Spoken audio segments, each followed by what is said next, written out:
Assalomu alaykum, hurmatli talabalar. Bugungi mavzuyimiz muqobil yonilg'ilar ishlab chiqarish va qishloq xo'jaligi texnikalarida foydalanish istiqbollari.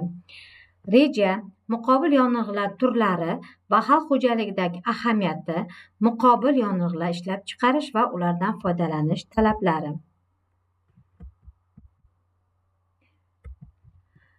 Biz bilamizki, hozir dunyoda neft zaxirasi 35-40 yilgacha yetadi. Ya'ni qayta tiklanmaydigan energiya manbalari, umuman jahon energiya balansi bo'yicha hisoblaydigan bo'lsak, qayta tiklanmaydigan energiya 83% ni tashkil etadi. Qayta tiklanuvchi energiya manbalari 9% ni, atom energiyasi 8% ni.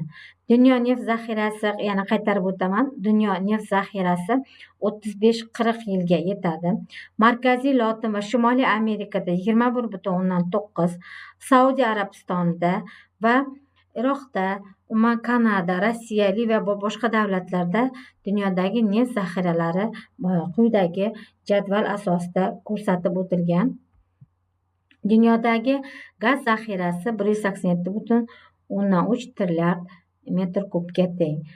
Mana shu, ya'ni biz ko'rib turganimizdek, Rossiya 47,6%, Eron 26,6%, Qatar va Venesuela oxirgi oladigan bo'lsak, necha foiz umuman dunyoda gaz zaxirasini qancha foizni tashkil etishi ko'rsatib o'tilgan. Birinchi navbatda biz ushbu statistikaga tayangan holda, ya'ni hozirgi paytda bilishimiz zarur bo'lgan narsa o'zi muqobil yonilg'i nima?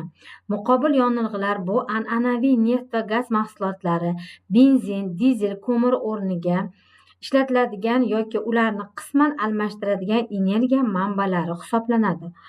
Ular asosan ekologik toza bo'lishi va qayta tiklanuvchi resurslarga tayanishi bilan ajralib turadi. Asosiy turlari bioyonilg'ilar, ya'ni bu bioyonilg'ilar o'simlik va organik chiqindilardan olinadi. Masalan, bioetanol va biodizel qishloq xo'jaligi mahsulotlaridan tayyorlanadi. Ikkinchisi elektr energiya, ya'ni elektromobillar uchun qo'llaniladi. Agar elektr qayta tiklanuvchi energiya manbalaridan olinsa, yanada ekologik toza bo'ladi. Vodorod yonilg'isi yonish jarayonida deyarli zararli moddalar chiqarmaydi, faqat suv bug'i hosil qiladi. Biogaz organik chiqindilar, masalan, chorva chiqindisidan hosil bo'ladi. Organik chiqindilar, masalan, aytib o'tganimdek, chorva chiqindisidan hosil bo'ladi, qishloq joylarda keng qo'llaniladi.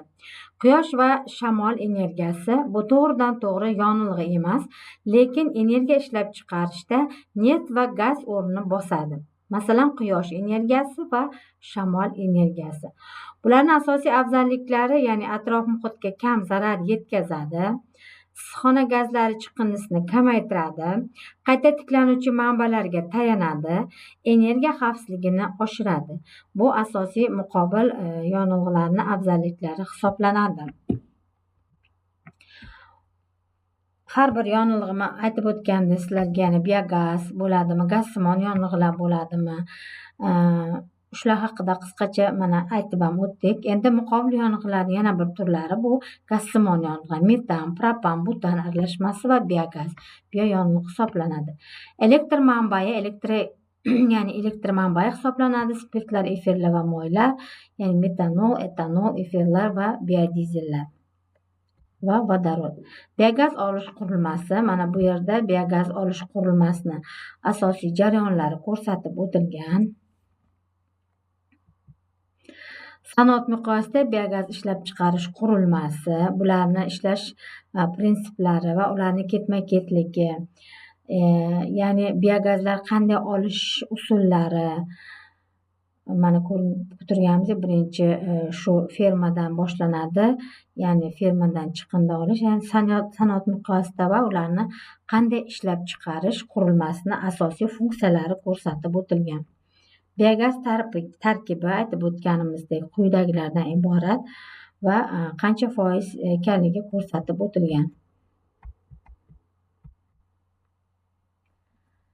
Elektr manbai aytib o'tganimizdek ikkinchisi, ya'ni elektr manbai. Bu elektr manbai avtotraktorlarda muqobil yonilg'i turi, ya'ni energiya manbai sifatida akkumulyator batareyalardan foydalaniladi.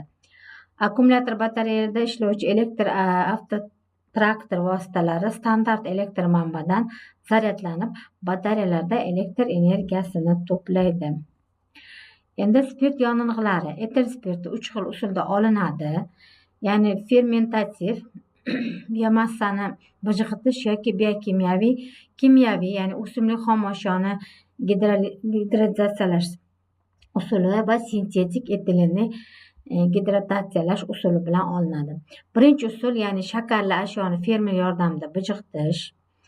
Buni o'zini kimyoviy funksiyalari va qanday olish ketma-ketligi bor. Buni laboratoriya va amaliy mashg'ulot davomida ko'rsatib o'tamiz. Ikkinchi usul yuqori kletchatkali, ya'ni biomassa, yog'och, shunga o'xshagan bir qancha sulfitli ishqor va kislotalar bilan kimyoviy ishlash jarayonida olinadi. Uchinchi usul katalizator ishtirokida etilenga suvni biriktirish orqali texnik sintetik spirt olish usuli hisoblanadi. Etilenni oltingugurt kislotali gidratatsiyalash orqali etil texnik spirt olish sanoati sxemasi ko'rsatib o'tilgan. Birinchi mana bu yerda ko'rib o'tganimizdek, ya'ni sxemada tarelka absorberi va skruberlar, xolodilnik, kolonna va gidratatorlardan iborat. Buni ham laboratoriya jarayonida ishlash prinsiplari va ularning ketma-ketligi ko'rsatib tushuntirib o'tiladi. Spirt yonilg'ilari xossalari. Metanol, etanolli ishchi aralashma, benzinli aralashma bilan yonish harorati bir xil. Spirt yonilg'i oktan soni 92-95, dvigatel chiqish darajasi 14 gacha erishib, quvvati 20% gacha oshirish mumkin.